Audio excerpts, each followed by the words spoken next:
जो देश आपको कोई जानकारी नहीं है, आप अपनी पार्टी के बारे में ठीक से नहीं जानते हैं। आप किसी को क्या पूछेंगे? आपको किसी पूछने की जरूरत नहीं है। वही करेंगे आप। अरे शुक्र मनाइए, मोदी जी है, गाली देके 2 पैसा कमा ले रहे होंगे आप। मोदी जी को गाली देते रहिए। मैं मोदी जी को गाली नहीं देता हूँ। आपकी रोजी रोटी चलाइए। यही आप लोग रोजी रोटी 2014 के बाद कुछ अच्छा नहीं हुआ। गाली देकर के लोगों को मोदी जी की वजह से आप रोजी रोटी आपकी चल रही होगी। बंद हो जाता है। आज तक मैंने किसी प्रवक्ता को इस तरह बोला नहीं है। ठीक है, पर्सनल नहीं होते, वापस आ जाते हैं।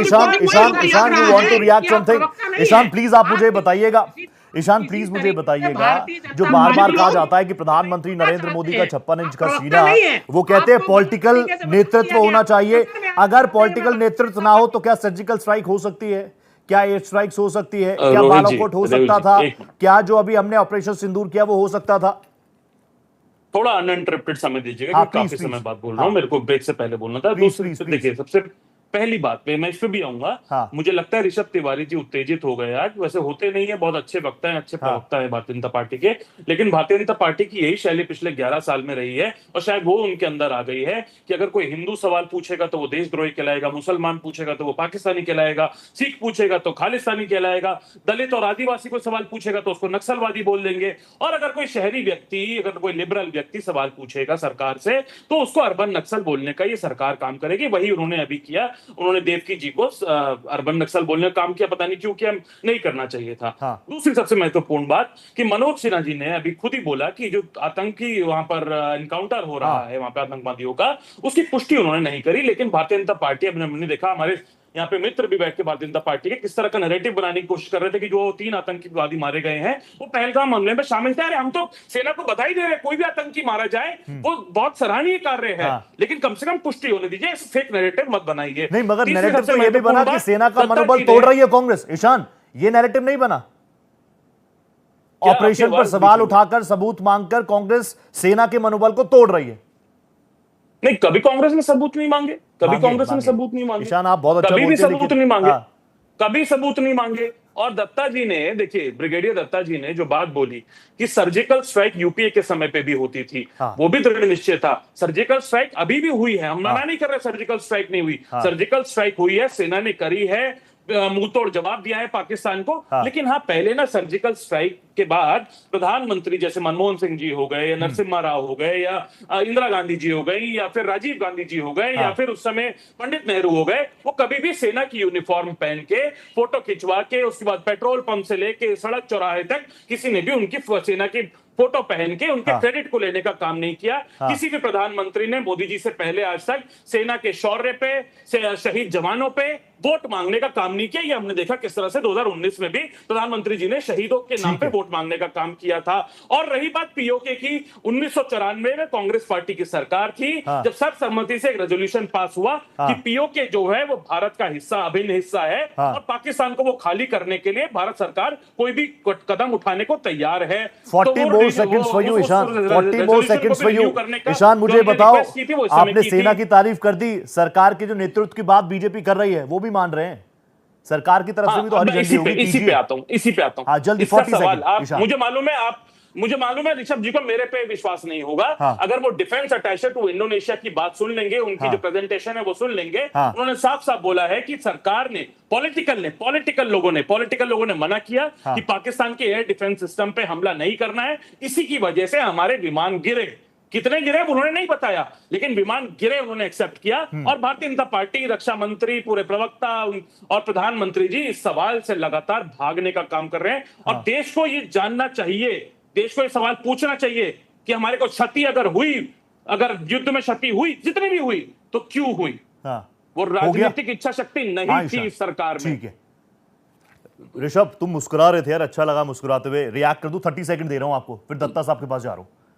सर एक बात मैं स्पष्ट कर दे रहा हूं, मेरी यहाँ व्यक्तिगत लड़ाई किसी से नहीं है, पॉइंट 1।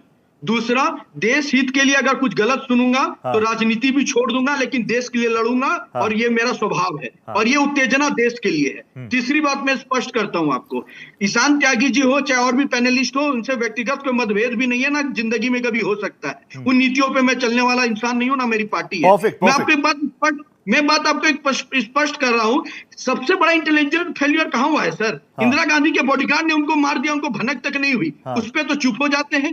आज ये कहते हैं संविधान और लोकतंत्र नहीं, मगर इंटेलिजेंस फेलियर हुआ कि नहीं हुआ? ऋषभ तिवारी देश को आगे रखता है, दल से आगे देश रखता है। ऋषभ प्लीज आज ये क्लियर कर दो, इंटेलिजेंस फेलियर था कि नहीं था? था ना?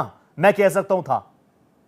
सर मैं इस बात से कभी पीछे नहीं हो सकता हूं कि हमारे सरकार के अंदर वो घटना घटी तो बेशक जिम्मेदारी हमारी बनती है। कौन पीछे हट सकता है सर? लेकिन जवाबदेही के साथ साथ जिम्मेदारी निभाते हमने निभाते कार्रवाई की, लेकिन जब आप राजनीतिक आरोप प्रत्यारोप करेंगे तो सवाल आप पे खड़ा होगा कि तस्करैन का मामला क्यों आया, क्यों 1992 मैं आपकी सराहना करता हूं कि आपने माना कि चूक हुई, लेकिन आपने जवाबदेही के देहांत के बाद कोई कार्रवाई नहीं हुई, मनोज सिन्हा की, आपने रक्षा मंत्री की, आपने डिफेंस फोर्सेस की, किसकी जवाबदेही तय करने का काम आपने किया? क्या आपने जम्मू कश्मीर पुलिस की जवाबदेही तय करने का काम किया? पुलिस आपके अंडर आती है वहां की, मुझे बताइए किसकी जवाबदेही? कांग्रेस ने लगाया मैं तो पार्टी के प्रवक्ता ने माना कि चूक हुई है, चूक हुई है तो किसकी जवाबदेही तय करी आपने? क्या राष्ट्रीय सुरक्षा सलाहकार की जवाबदेही तय करी? क्या इंटेलिजेंस एजेंसीज की करी? मुझे बताइए किसकी करी जवाबदेही तय? वो भी श्याम जी, आप भी प्रवक्ता है, कांग्रेस पार्टी से आते हैं, उस कांग्रेस पार्टी से आते हैं जिन्होंने देश में लंबे समय तक राज किया है। मैं राज ही बोलूंगा, हम कर्तव्य पद पे कार्य करते हैं, अब राजपद पे राज करते थे, राज किया आपने तो आपको पता होगा कि जब डिफेंस की कमेटियां बनती है, बिल्कुल आखिरी के कुछ मिनट्स बाकी है। Datta sir, I want you to come in. Datta sir, मैं आपसे जानना चाहूंगा, एक मैन इन यूनिफॉर्म मेरे साथ बैठा है इस पैनल में, यकीन मानिए मेरा सौभाग्य है। आप जानते हैं मैं हमेशा जब आपसे मिलता हूं तो मेरे लिए बहुत सौभाग्य की बात होती है। लेकिन मुझे बताइए, जो हमारे डिफेंसिव ऑपरेशन होते हैं, सेना के ऑपरेशन होते हैं, उस पर इस तरह की सार्वजनिक बहस होनी चाहिए कि नहीं होनी चाहिए? देखिए, जो ऑपरेशंस होते हैं उसमें दो एलिमेंट होती है। पहली बात होती है जो कॉन्फिडेंशियलिटी है ऑपरेशन की, और वो सेना में इस कदर की जाती है कि जो लोग उसमें इन्वॉल्व होते हैं केवल उन्हीं को नीड टू नो बेसिस पे इंफॉर्मेशन शेयर की जाती है। सेना के भी सभी अधिकारियों को ये इंफॉर्मेशन नहीं दी जाती और ना ही देनी चाहिए, पहली बात। दूसरी चीज, देखिए, जो डिबेट है, जितनी इंफॉर्मेशन सरकार को देनी चाहिए थी, आपने देखा जो हमारे तीनों मिलिट्री ऑपरेशन, चाहे वो नेवल ऑप्स या एयर ऑप्स या मिलिट्री ऑप्स के जो एमओ के ऑफिसर्स थे, और MO DGMO lieutenant general rank के ऑफिसर्स, वो खुद शाम को आके ब्रीफ कर रहे थे पूरे देश को कि साहब क्या हुआ क्या नहीं हुआ।